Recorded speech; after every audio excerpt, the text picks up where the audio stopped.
Intel processor দিয়ে PC build করার সময় আপনারা হয়তো কনফিউশনে পড়েছেন যে কোন প্রসেসর চুজ করবেন, অর্থাৎ কোর i3 নেবেন নাকি কোর i5 নেবেন।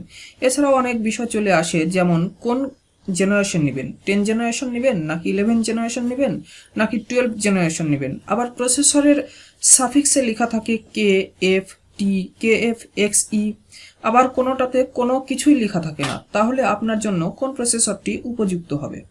তো আজকের এই ভিডিওটি দেখলে সম্পূর্ণ ক্লিয়ার হয়ে যাবেন যে আপনার কাজের জন্য কোনটি উপযুক্ত হবে। আসসালামু আলাইকুম, আপনারা দেখছেন টেক নিউজ বাংলা, আমি আপনাদের সাথে আছি আজিজুল হাকিম। তাহলে চলুন শুরু করি।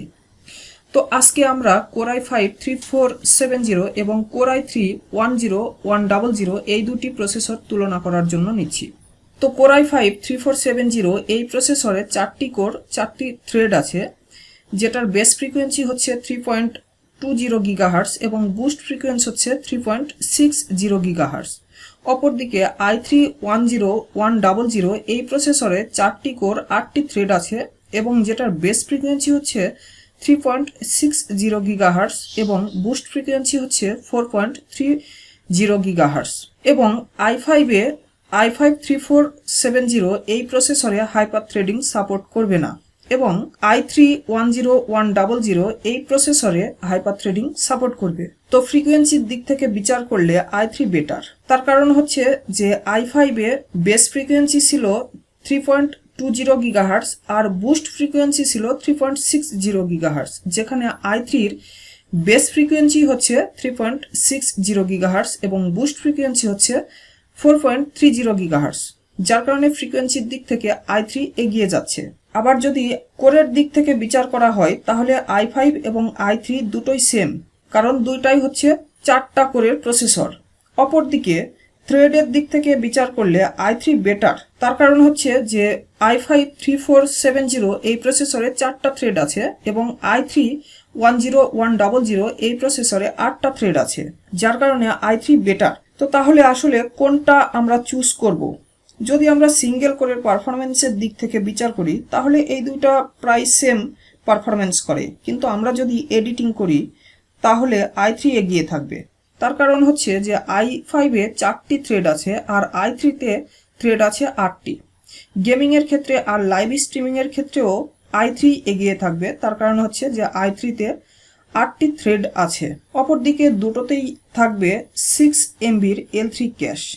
এছাড়াও i5 এ র্যাম সাপোর্ট করবে DDR3 1600 মেগাহার্জের আর i3 তে র্যাম সাপোর্ট করবে 2666 মেগাহার্জের। তাহলে বুঝতেই পারছেন সিঙ্গেল কোরের পারফরমেন্সের ক্ষেত্রেও i3 বেটার পারফরমেন্স করবে।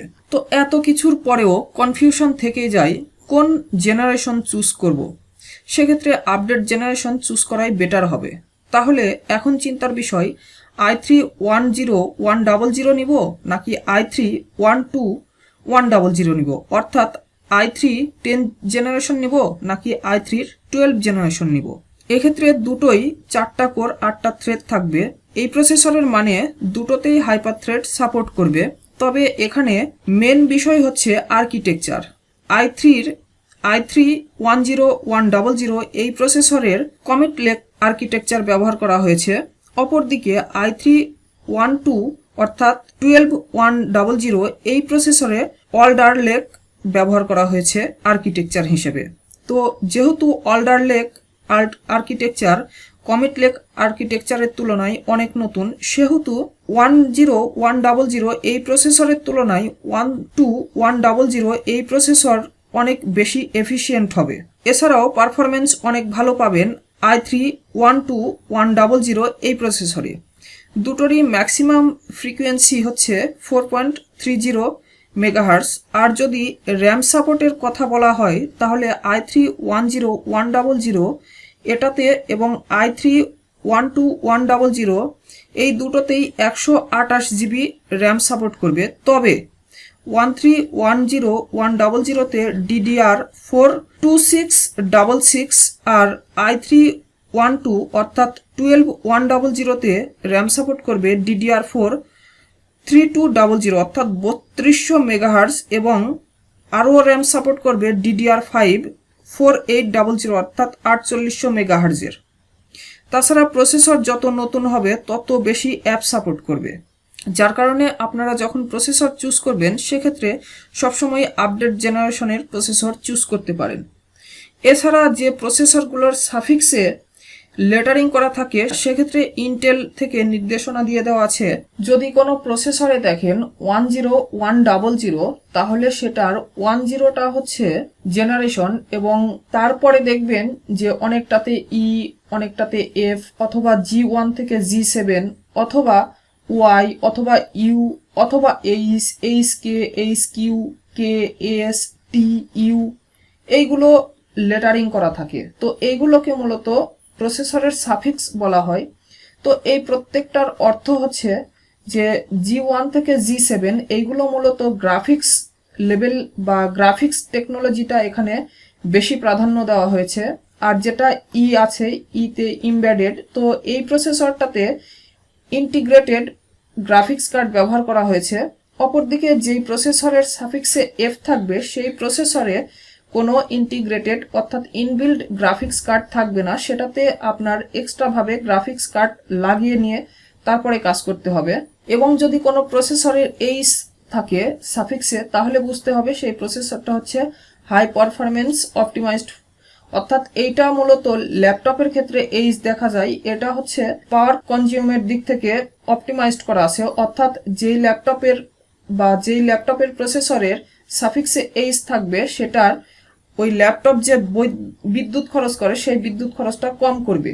এরপর এইচ কে যেটাতে থাকবে সেটা হচ্ছে high performance optimized for mobile unlocked, অর্থাৎ এইটা হচ্ছে যে অবশ্যই পাওয়ার কনজিউমটা কম করবে এবং তার পাশাপাশি ওই প্রসেসরটা আনলকড করা যাবে, অর্থাৎ ওভারক্লকিং সাপোর্ট করবে। এবং যদি কোনো ডেস্কটপ প্রসেসরের শেষে কে থাকে তাহলে বুঝতে হবে সেই প্রসেসরটা ওভারক্লকিং সাপোর্ট করবে।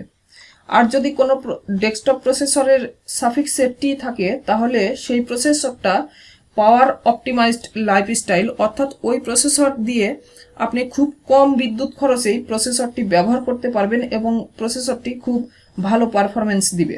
আবার যদি আপনার ল্যাপটপের প্রসেসরের সাফিক্সে ইউ থাকে তাহলে বুঝতে হবে যে সেটাতে ইন্টিগ্রেটেড গ্রাফিক্স কার্ড দেওয়া আছে, অর্থাৎ ওই প্রসেসরের সাথেই গ্রাফিক্স কার্ড দেওয়া আছে।